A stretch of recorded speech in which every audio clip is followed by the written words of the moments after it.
누구나 그렇지만 사랑하는 가족들을 떠나 보내는 것만큼 이 몸과 마음이 힘든 일은 없을 겁니다. 이 마르다와 마리아도 마찬가지였습니다. 오라버니였던 나사로가 죽음으로 말미암아 그들의 마음에 큰 상심이 찾아왔습니다. 예수님은 오라버니를 떠나 보내고 나서 슬퍼서 우는 마리아를 보면서 이 심령에 비통히 여기시고 불쌍히 여기셨습니다. 그리고 눈물을 흘리셨습니다. 지금 마르다와 마리아가 얼마나 슬프고 고통스러운지 그 아픔이 예수님께도 전해진 것입니다. 사람이 고통당할 때 아무리 가까이 있는 가족이라 할지라도 잘 알지 못하고 이해하지 못할 수도 있지만, 그러나 하나님만은 아십니다. 마음의 상처와 아픔을 알고 계신다는 겁니다. 왜냐하면 하나님은 사람의 마음을 감찰하시는 분이기 때문입니다. 그래서 우리 그리스도인들이 삶에서 어려운 일을 당하면 누구보다도 하나님이 안타까워하시고 불쌍히 여기십니다. 고통당하는 자를 불쌍히 여기시는 하나님이 눈물을 흘리면서 간절히 기도하는 우리의 자리마다 임재하실 줄 믿습니다. 그래서 위로하시고 우리에게 참된 평안도 허락하실 줄 믿습니다. 예수님께서 비통해 하시며 나사로의 무덤으로 가셨습니다.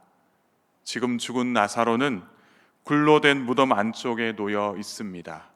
그리고 그 무덤은 돌로 막혀 있었습니다. 예수님은 사람들에게 무덤을 막고 있는 돌을 옮겨 놓으라고 말씀하셨습니다. 그런데 옆에 있던 마르다가 이미 오라버니는 죽은 지 나흘이나 되었기 때문에 이 돌을 치우게 되면 시체가 썩는 냄새가 날 것이라고 말합니다. 그런데 사실 돌을 옮기든지 말든지 사실 예수님께서 나사로를 못 살리시는 것은 아니셨습니다.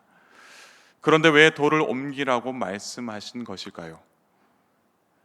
나사로가 병에 걸렸다는 소식을 들으셨을 때 예수님은 나사로가 잠들었다고 말씀하셨습니다. 그래서 죽게 된 것을 이미 제자들에게 알리신 것입니다. 그러나 곧바로 내가 깨우러 가겠다고 하심으로 나사로를 다시 살리실 계획도 제자들에게 말씀하셨습니다. 그런데 예수님께서 이러한 이 기적을 베푸실 때 정말 중요하게 여기시는 것이 있습니다. 그것이 무엇이냐면 예수님에 대한 우리의 믿음입니다. 믿음은 예수님이 하시는 말씀을 받아들임과 동시에 그 말씀을 따라 순종하는 것입니다. 예수님께서 마르다에게 말씀하실 때 이미 자기 선언을 하셨습니다. 자신이 부활과 생명임을 말씀하시면서 마르다에게 이것을 믿느냐고 말씀하셨습니다. 마르다의 대답은 예수님이 부활과 생명임을 믿는다라는 그런 고백의 내용이었습니다. 그러나 막상 무덤 앞에서 돌을 옮겨 놓으라는 그 예수님의 말씀을 듣게 되자 마르다는 주저하게 되었습니다. 마르다 자신이 알고 있는 한 시체는 나흘이 지나면 썩어지게 되고 그래서 사람의 형체를 알아볼 수 없게 되기 때문입니다. 그리고 유대인들 대부분이 이해하기로는 영혼이 몸을 떠났을 때 한 3일 정도는 무덤 주위에서 떠돌게 되지만, 그러나 사흘 3일 이후가 되면 멀리 떠나게 된다라고 이해하고 있었습니다. 그렇기 때문에 마르다는 더 이상 가망이 없는 상황이라고 여긴 것입니다. 그래서 마치 예수님은 이 사랑하는 사람을 떠나보내고 나서 정말 보고 싶어서 그냥 그 자리에서 돌을 옮겨놔라고 말씀하신다라고 그냥 여긴 것입니다. 억지 부리는 것처럼 마르다는 느꼈나 봅니다. 그러나 예수님은 그것이 아니었습니다. 예수님은 그 돌을 옮기라고 하신 것은 마르다와 마리아 이 두 자매에게 정말로 예수님께서 이 나사로를 살리실 것을 믿으라라는 그러한 말씀의 순종을 그런 것을 위해서 말씀을 하신 것입니다. 믿음은 듣는 것으로 끝나서는 안 됩니다. 예수님의 크신 역사를 경험하려면 이러한 말씀을 듣고 순종해야만 합니다. 내 생각으로는 전혀 이해되지 않고 세상의 이치와 경험으로 비추어 보았을 때에도 전혀 맞지 않는다 할지라도 성경은 우리에게 말씀에 순종할 것을 요구하고 있습니다. 물론 쉽지 않습니다. 그러나 내 생각과 판단을 내려놓고 말씀을 우선 생각하고 따르게 될 때 하나님의 크신 역사를 우리의 눈으로 보게 되는 놀라운 은혜의 경험들을 하게 된다라는 겁니다. 요한복음 2장에서도 가나 혼인 잔치에서 예수님이 항아리에 물을 채우라고 말씀하지 않으셨습니까? 혼인 잔치에 포도주가 필요한데 왜 물을 항아리에 채우라고 하지? 말이 안 된다고 스스로 판단하고 예수님의 말씀대로 하지 않았다고 한다면 혼인 잔치는 그 즉시 그대로 끝나버리고 말았을 겁니다.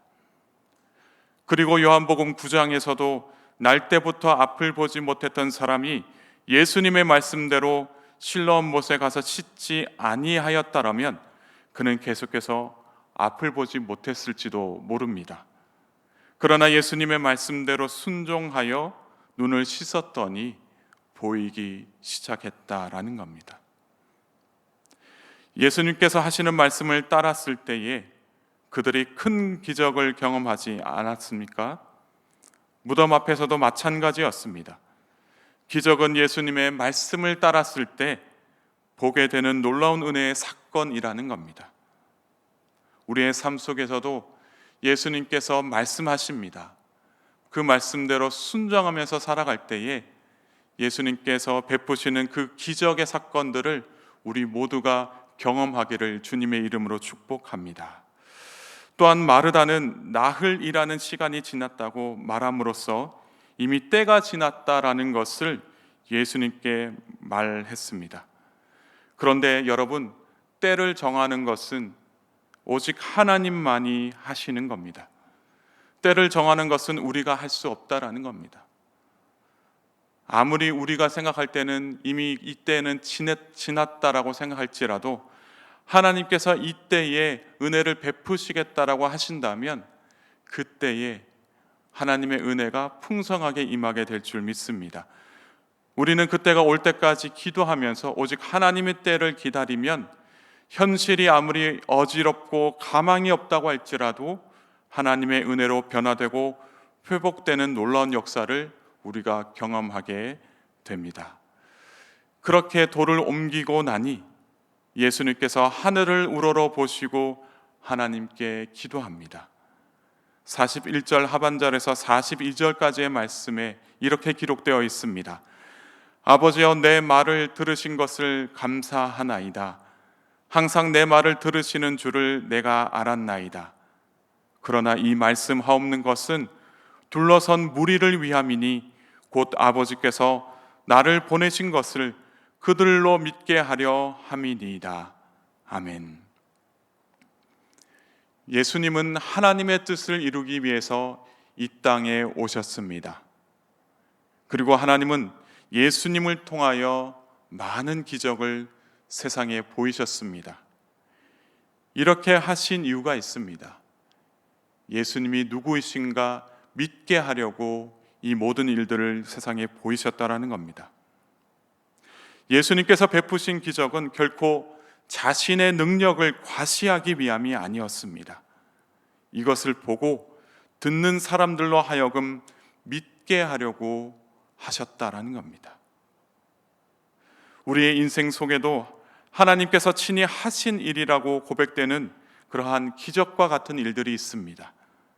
이것은 단지 내 삶이 윤택해지는 것을 뛰어넘어 우리의 믿음이 더 견고해지기를 원하시는 하나님의 뜻이 있다라는 것을 우리가 기억해야 할 것입니다.